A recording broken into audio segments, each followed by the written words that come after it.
Tips with Tony. Tips with Tony. All about nutrition from your favorite dietitian.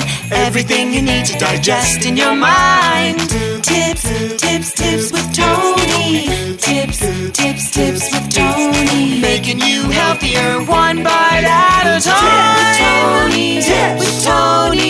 With Tony. Woo. Hello and welcome to the Tips with Tony podcast. I'm Tony Marinucci, your registered dietitian, helping you get healthy one bite at a time. I'm very excited for our next guest who's actually been on the podcast before. So not a lot of people can say they've been on the Tips with Tony podcast twice. So Lisa, I'm super excited to have you. Last time Lisa was here, she actually talked about nutrition and fertility, which if you go to your Google search engine and you go to Tips with Tony podcast on Libsyn, it's episode 127 and you can still listen to it. If you're on Apple or Spotify and you want to go back to number 127, I don't know why we can't go back more than 100 episodes, but it is still there in the universe online if you want to go access that. But today we're going to be talking about Lisa's new book, Nutrition Myths, just a lot of things that can help you live a healthier lifestyle in a balanced way. So I'm super excited to have you here, Lisa. Thank you again for coming on the Tips with Tony podcast. Thank you. I'm so excited to be here again. And I feel like it's full circle because I was here last time talking about fertility and now I have kids and my life has changed. And it's like making me go back to the past when, that was something that I was struggling with for a while, which is why it was so near and dear to me to talk about it. So thank you so much for having me back. Oh, you're so welcome. And it's so exciting to see you have a full family of everything you wished for, everything you dreamed of and you work towards. And it's just so exciting to see that. So congrats on that. And congrats on your new book, which I know we're going to talk about in a minute. But for those who don't know you or didn't get a chance to listen to episode 127, or if maybe anything's changed, even though you're the same person, life has changed for you. So I would love for you to reintroduce yourself to the listeners by sharing who you are, what you do, and most importantly, why you do what you do. Absolutely. Okay. So my name, like you mentioned, is Lisa Moskovitz. I am a registered dietitian. I've been practicing in New York. I've been pretty much stationed here for the last 13 years in private practice. And I started off as a solo practitioner and then I built up my company and now we have 15 dietitians and mostly virtual. I used to have 8 offices, which was really awesome. But now everybody really is liking the telehealth thing and it's great for us too. So we offer a lot of personalized nutrition, private nutrition counseling. And over the years, I really have changed a lot of what I believe in, where my passions lie. And I think that when you're in something like this, like a servicing industry or something where you're helping people, it really makes a difference when you can help people who may be struggling with things that you've also experienced. And when you can relate to them, not where I'm not going to tell my clients what's been going on in my life because I want to keep it patient-centered, but to kind of relate and pick things that you're passionate about because you've experienced it and it makes you a more empathetic provider. So my philosophy has definitely changed. Started off really more doing a lot of weight loss, to the point where, there was things that I might have talked about 10 years ago that I would never talk about now because I just have learned so much. And I think our industry on a whole has learned so much about what actually helps people and what doesn't, and what actually contributes to disordered, dysfunctional eating, showing people that they have to be one size to be healthy and happy, which we know now is absolutely not true and can cause way more harm than good. So now I really kind of take this stance, I do take this stance of more personalized nutrition and really focusing on a healthy relationship with food, which I believe is the hallmark of any healthy diet. You cannot have a healthy diet unless you are working on, it might not be perfect, but you're working on a healthy relationship with food. So that is really the core of the philosophy that we preach and practice at the New York Nutrition Group, which is the name of my company. I love it. And I love everything you just said, but I'm stuck on the fact that you have 15 dietitians. I do. Girl, yeah, I need to hire you as a mentor because that's what I'm trying to do. I'm trying to grow my team and I have 3 now. And it's a beautiful thing. It's so great to know that now your message can trickle down and you can help others without having to do, you can reach more people. It's such a cool thing. But absolutely. After recording. Yeah, exactly. But I will say after you have the first few, it's easier after that. Like, I think the hardest is always hiring the first dietitian, because that will show, like, you kind of get that hard work out of the way of how is this going to work. And I think that's with any industry. It's like, you just got to take that first step and that first leap. And then the other things get a little easier. It's still hard work and things change and you have to keep up with it all. But I think that's the hardest step, which we've already done. Yeah. Well, thank you for the encouragement. I really appreciate it. Amazing. So one thing you were chatting about is kind of like the disordered eating mentality and how that can really develop at trying to seek to be a certain size that might be what, society tells you should be or at this standard, but learning that you actually don't need to fall into that specific category in order to be happy and in order to be healthy. So what are the 4 major disordered eating archetypes and how can someone overcome those pitfalls? Sure, absolutely. So when I was writing this book, which, by the way, I kind of call my baby because it took me about 9 months. It took me about 9 months to write. I was up all hours, losing sleep. It required a ton of TLC, like we were talking about before. And so I really wanted to make sure I started off the book talking about a healthy relationship with food and also a healthy relationship with your body, because that can often shape how we look at food. If you're walking in with a really bad body image, feeling really dissatisfied, thinking that weight loss is going to automatically improve your body image, that's something that we need to first explore, because I don't believe that's true. I don't think weight loss automatically improves the way you feel about yourself. I think it's a lot deeper. So I really wanted to emphasize. That's kind of the beginning. And then we get into healthy relationship with food.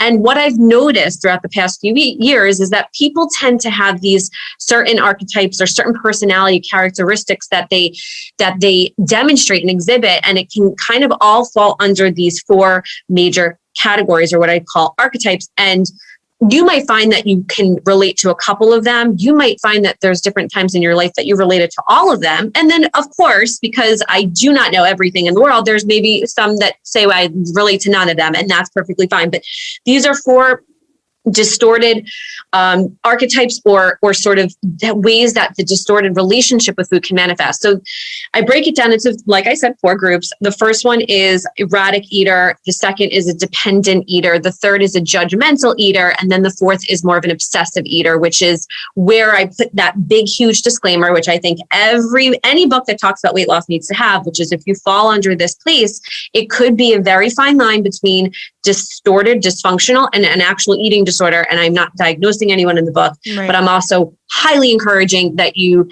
maybe tread lightly, because anything that can be said can be sort of used.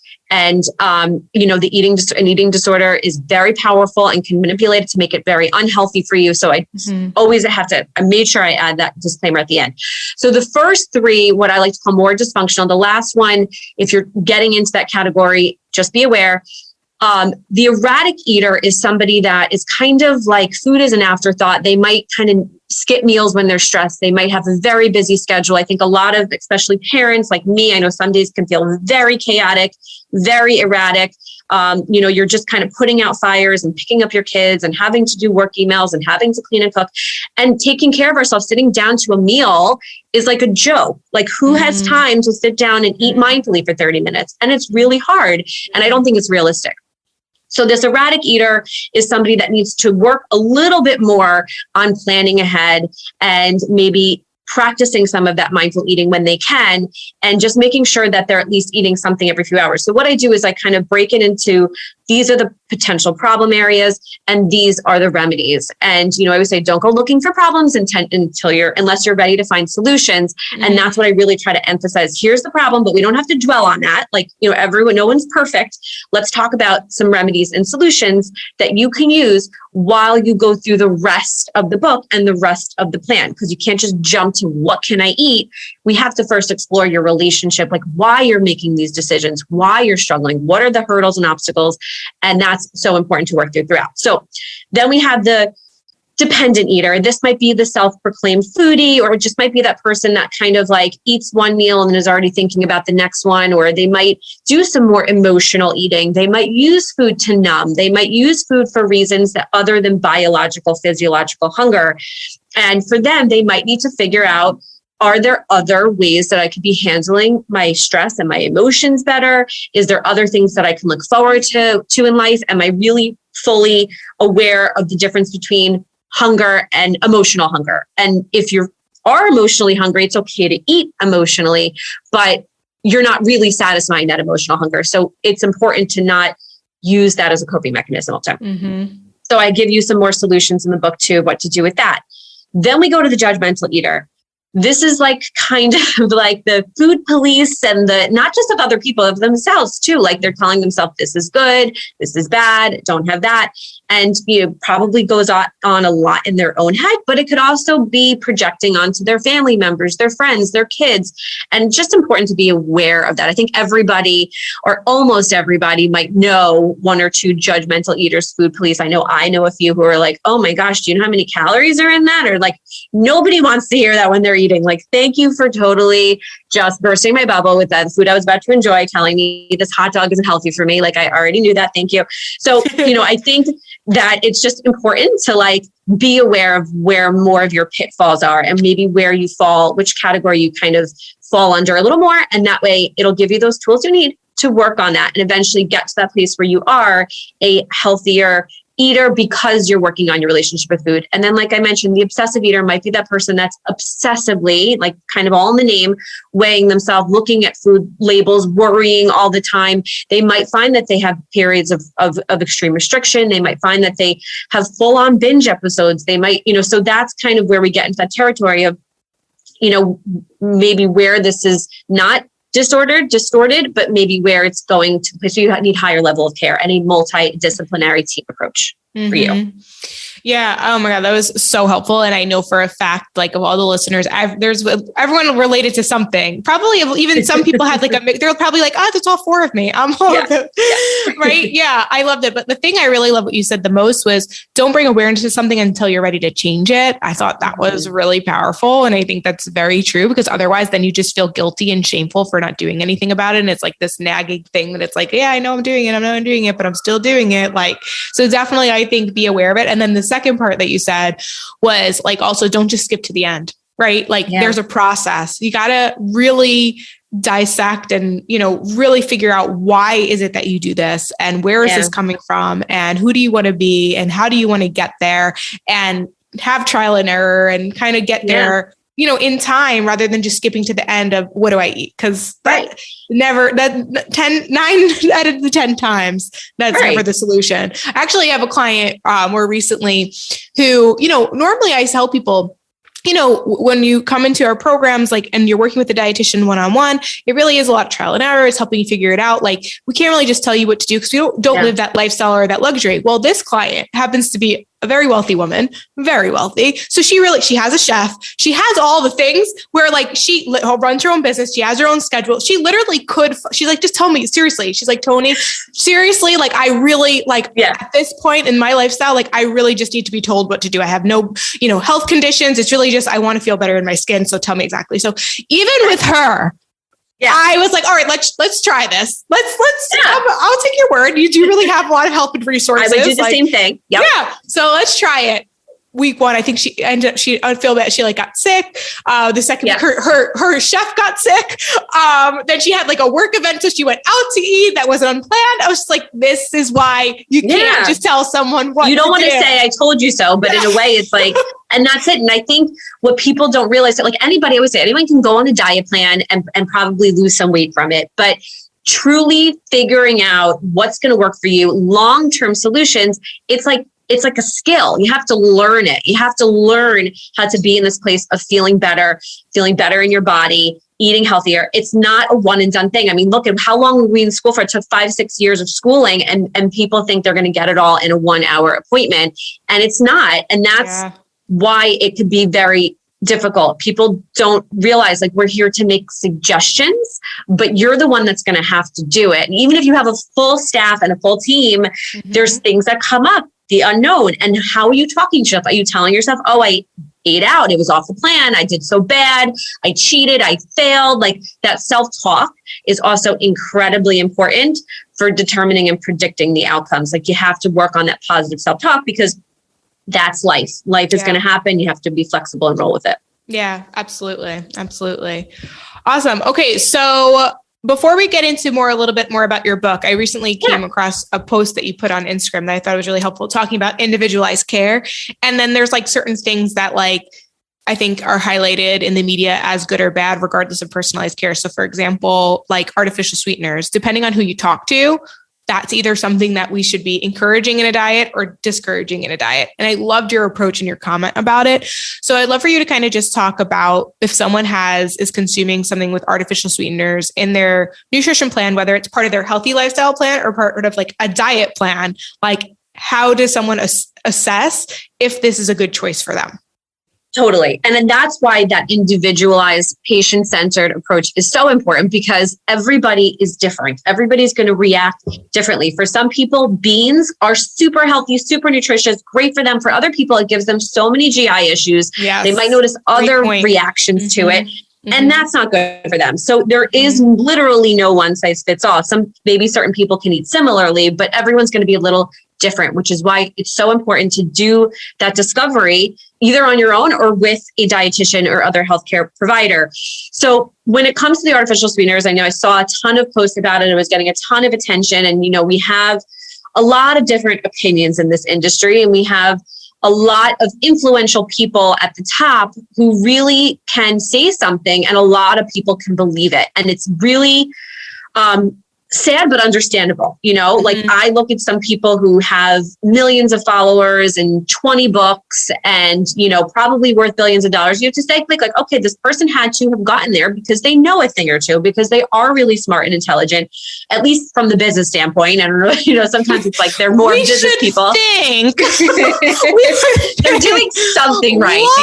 Say that, but so we all get sucked in. I don't think anyone is like, immune to that, but we're able to like completely ignore all of that.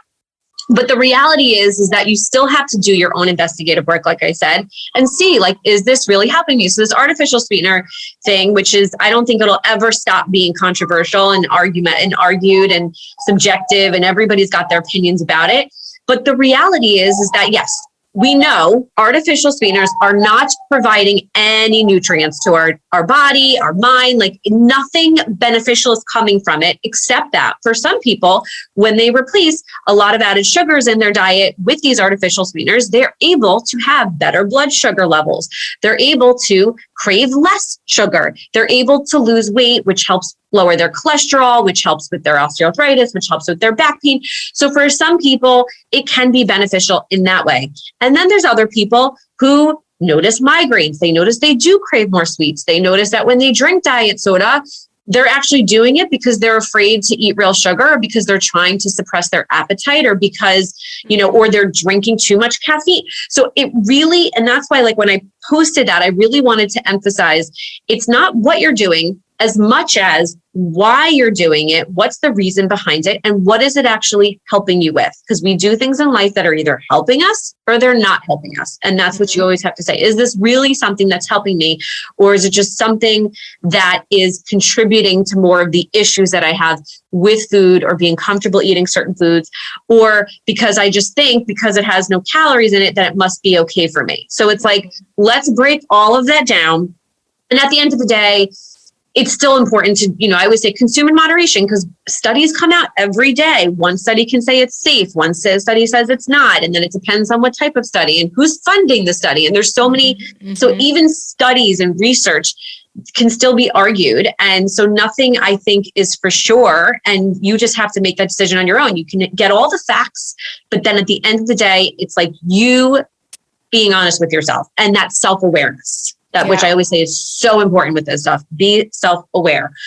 And so that's really that at the end of the day. And this can go with anything, with anything at all. Like even dairy. I have clients say like, oh, I heard dairy is bad for you. Should I eat less dairy? And I'll say, well, how much dairy are you eating? And they're like, well, I have some creamer in my coffee and I have like a yogurt maybe every other day. And that's about it. I'm like, okay, well, I don't think that's harming you. I don't think cutting that out is going to help you lose weight or improve your skin or help with other issues or lower your cholesterol. Like you're not having that much. Look at what you're doing most of the time, majority of the time, and then explore why you're doing it, where it's coming from, and are you listening to your body above all else? Because that is the most important ingredient. Yeah, I love that. We keep talking about awareness. So I'm curious, do you have any tools that you use with clients to help them just be more aware? Especially as I'm thinking going back to your very first, the eating archetype of like the busy mom, a busy parent that's running around taking care of everybody all day long. It's like, they can't even be aware of their hunger. They can't even be aware. It's just they're, and I know a lot of people who are listening to this podcast, whether you're a mom or not, they're probably living a very similar lifestyle where it's like, how do you even start to bring in that self-awareness? Sure. And it is hard. Some people are very naturally self-aware. Like maybe it's like they had a lot of siblings growing up and they just like had to be aware because they had all these people telling them all the time. Like I'm talking to myself here. Like, yeah. I started journaling when I was 6 or you were just like happened to just pick up a journal at 6 years old and just it was lime green and had did not make it sense. But as the years went on, they became like real. And I'm not even surprised because you're a super organized person. So I could totally see you like journaling. I just totally see that. Absolutely. Me, I was like, I think I didn't start until teenage years. And then I was writing about boys, nothing at all important. Oh, I look back and I cringe. First. Yeah, okay. No, definitely. Now I don't feel that bad. Boys. And Disney World signature. Okay. Also got it there somehow. Anything goes. It's just interesting. So there you go. So some people are poor with it, but some people do struggle with it more. And that's either because of the way that they grew up or just because of their personality traits that are they're born with that are innate, or just because they never really worked on it before, or because they're really busy and they just can't, like you said. And like I said before. So two things, I think one, talking through it with somebody, because a lot of times our dietitians specifically, and here I'm going to self-advocate of dietitians, of 100%. Course, shamelessly self-promote, because what we do is so important and so helpful. And I don't think people really understand what we can help them with, what we're here for. And they think they're just coming to us for diet plans. And that's not at all what we're here for. And that's what's going to help you. So it's like a soundboard, you talk to this person who can ask you questions, who can get you to realize certain traits and behaviors.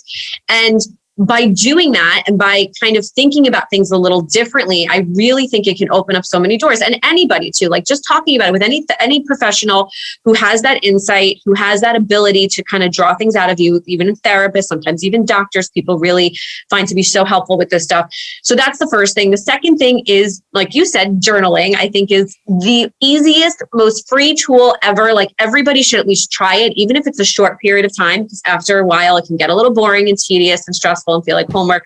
But the journaling is such a free, and I'll even say to clients, don't just stop writing down what you're eating and how much and the calories. Let's just stop that. Let's focus on how you're feeling, what's going on in your mind before you make that food choice. Rate your hunger levels, rate your emotions. Let's talk about where you are. Why are you picking these foods? And then let's talk about how you feel afterward. How satisfied are you? How full are you? How content are you with what you ate?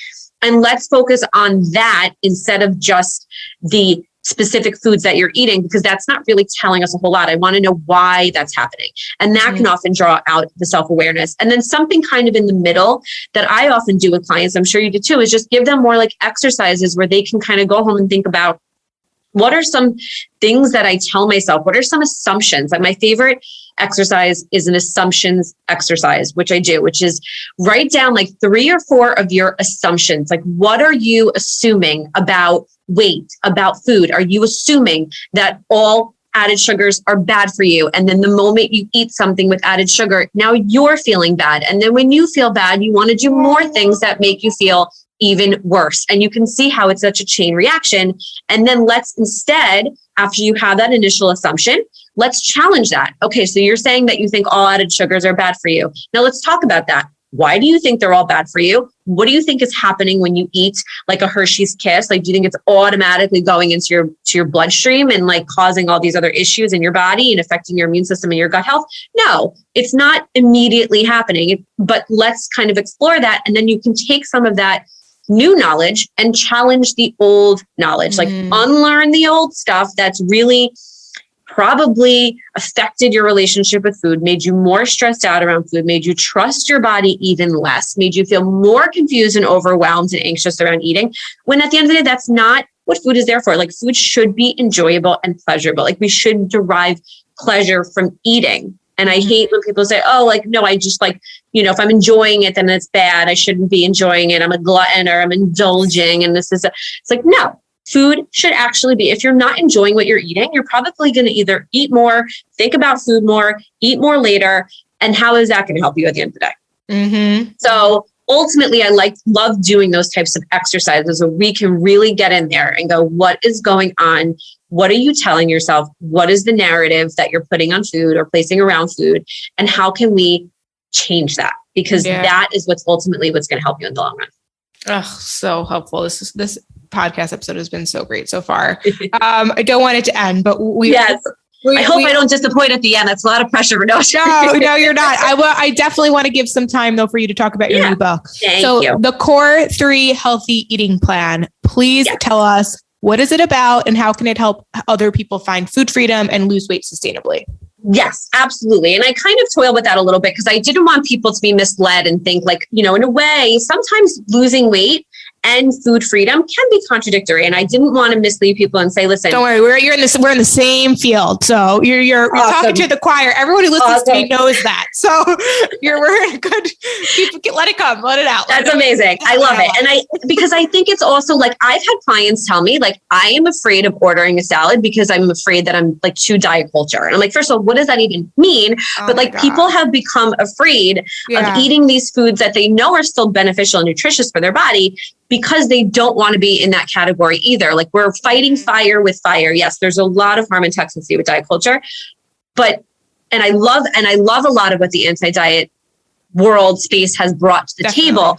But I think sometimes for some people, it's also not a great fit, and it can kind of feel like more rules. Like it's so true. And it also feels like there's like a specific way of getting there. Yes, and that's what makes a diet. There's no one size fits all approach.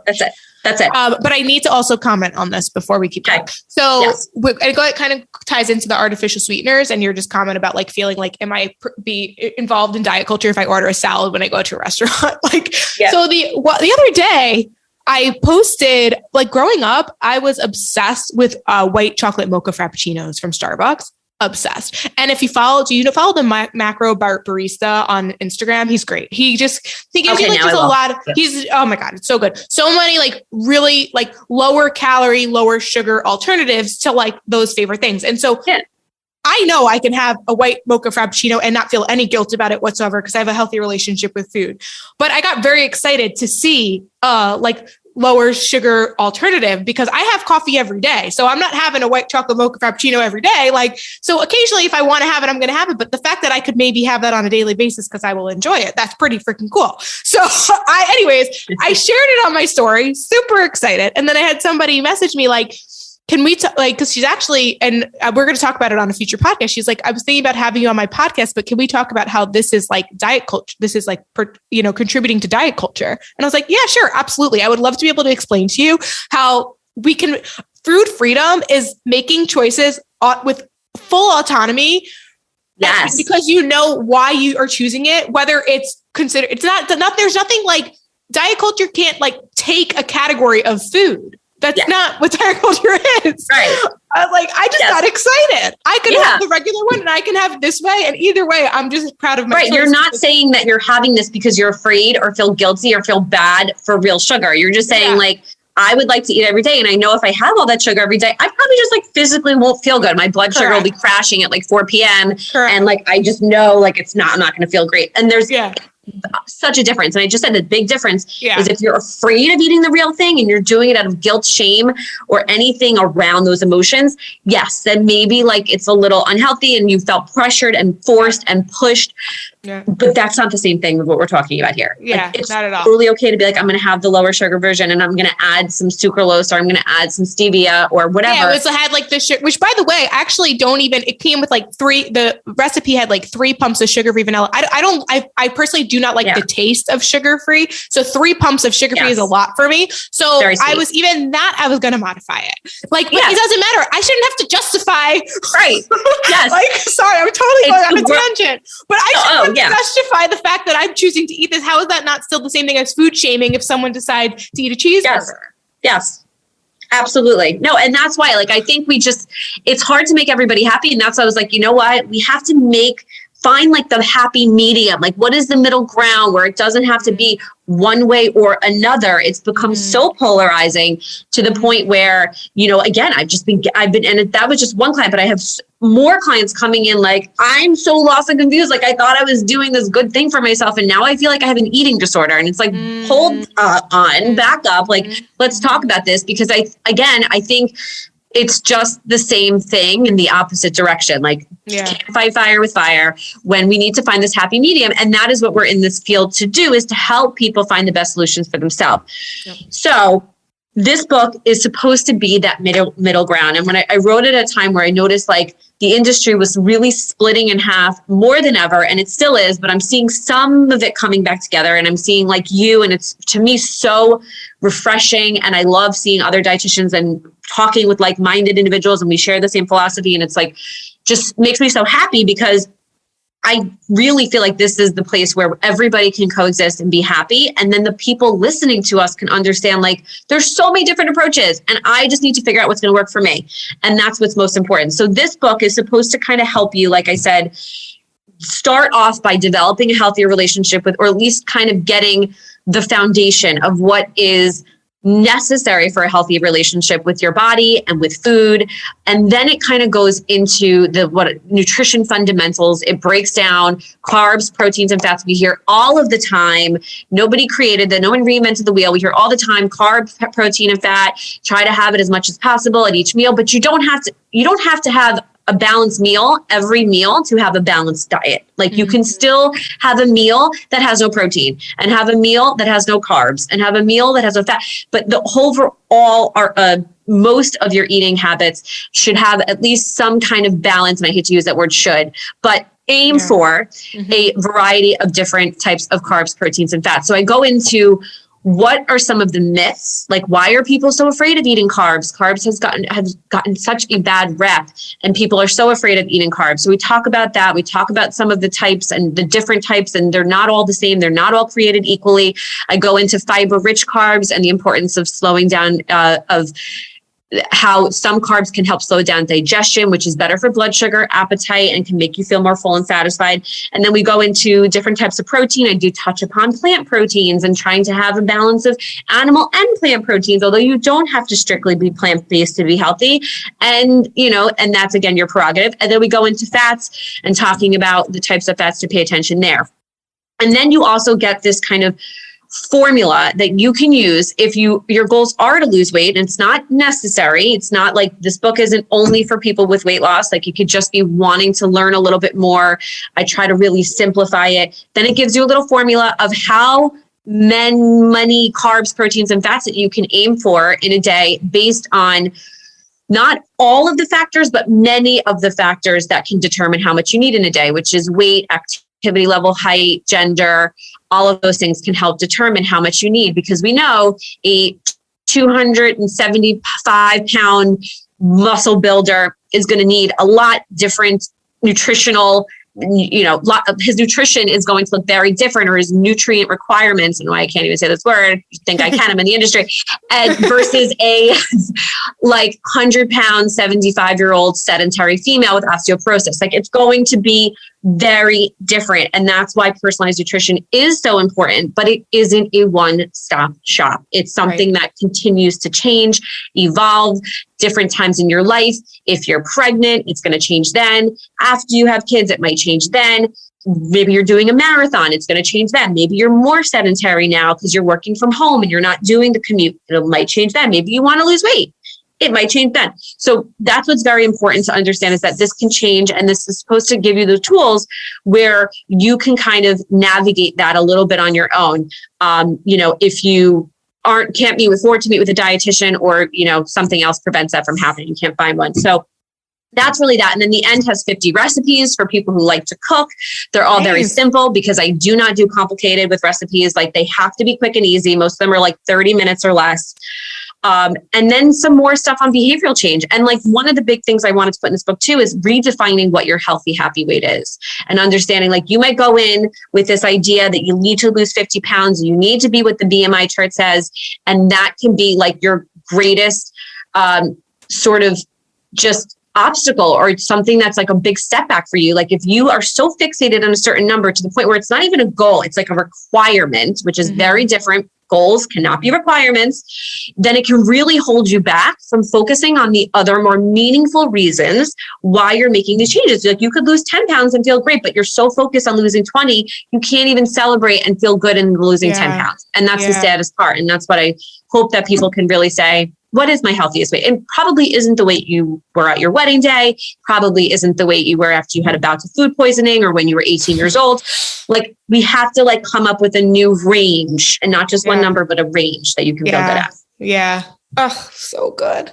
I'm so excited for people to read this book. I'm also excited to have a resource where there's recipes involved, but like, it's also not just recipes. Like it's just, it's also helpful and talks about like so many layers. So I think that's awesome.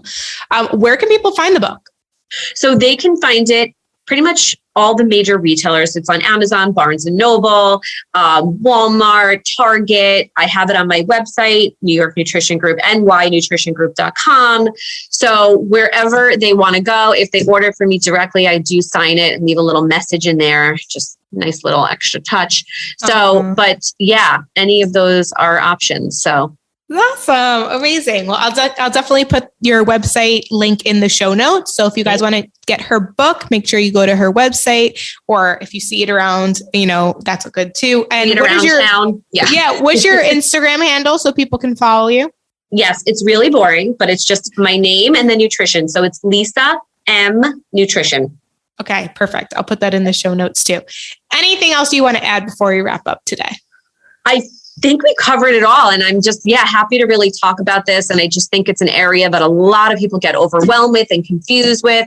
And, I want them to know, like, there's a lot of solutions out there. There's a lot of different approaches and methods out there. But what's most important is you find one that works for you and then you continue doing that work. Because like I said, anyone can go on a diet, but wellness is a skill that requires that practice and that commitment. Yeah. Oh, so good. Thank you so much, Lisa. It was such a pleasure having you again. For those of you who are listening, if you enjoyed this episode, take a screenshot of it and share it on your story and tag me at tips_with_Tony with an I, or the Tips with Tony podcast, and also tag Lisa as well.